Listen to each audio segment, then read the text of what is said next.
అన్న ఇప్పుడు మీరు ప్రజలను గుర్తు చేశారు. ఇప్పుడు ప్రజలలో అంటే ఇప్పుడు రైతు భరోసా అంటే వానాకాలం పంట పైకం రైతులకు వేసేది గత ప్రభుత్వంలో.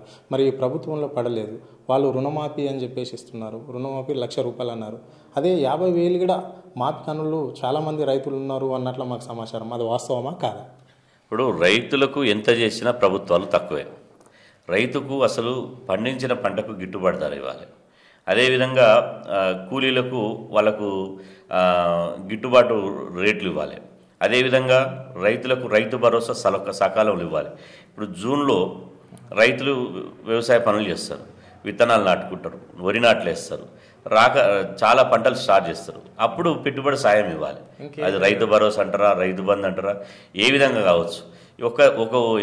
ఒక ఉద్యోగస్తునికి నెలనాడు 1వ తారీఖు నుంచి 2వ తారీఖు కాగానే ఇలా శాలరీస్ ఎట్లయితే వేతనాలు ఇస్తున్నారో రైతులకు కూడా సమయానికి ఇవ్వాలి. అదును తప్పిపోయిన తర్వాత విత్తనాలు వేయలేడు కదా. అదును ఉన్నప్పుడే వాళ్ళకు ఎరువు మందులకో, విత్తనాలకో, లేకపోతే పెట్టుబడికో, దున్నడానికో రకరకాలుగా ఉపయోగపడుతుంది. కాబట్టి రైతు బంధు ఇవ్వాల్సినటువంటి అవసరం ఉన్నది. ఈ రైతు బంధులో కూడా చాలా కురివిలు పెడతాం, వాళ్ళకే ఇస్తాం, వీళ్ళకే ఇస్తాం అనేది కాదు. నిజమైన రైతు ఎవరైతే ఉన్నారో, ఆ భూమి మీద హక్కు ఎవరికి అయితే ఉన్నదో వాళ్ళకి ఇవ్వాలి, కౌలు చేసినటువంటి రైతులకు ఇవ్వాలి, పెట్టుబడి సాయం ఇవ్వాలి. అదేవిధంగా పండించిన పంటకు గిట్టుబాటు ధర ఇవ్వాలి. ఈ దేశము జై జవాన్ జై కిసాన్ అన్నారు. జై జవాన్ను ఎంత మంచిగా చూసుకుంటున్నామో జై కిసాన్ కూడా అంతమంది చూసుకోవాలి. రైతు లేనిది రాజ్యం లేదు. ఇలా ఎద్దేడ్చిన వ్యవసాయం, రైతు ఏడ్చిన రాజ్యం ముందరపడదు. కాబట్టి రైతును అన్ని విధాలుగా చూసుకోవాల్సినటువంటి బాధ్యత ఉన్నది.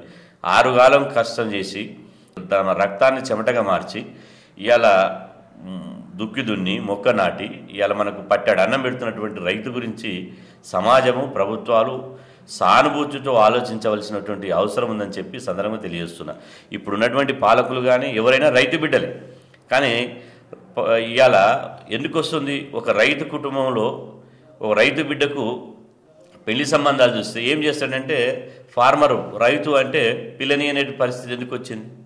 ఎందుకు ఆ విధంగా వస్తుంది అంటే, రైతుకు ఏమి గిట్టుబాటు రాదు, రైతు దగ్గర డబ్బులు ఉండవు, రైతు దగ్గర ఏం సంపాదించలేడు, రైతు బతకడమే కష్టమవుతుంది అనే దాని మీద ఉంది.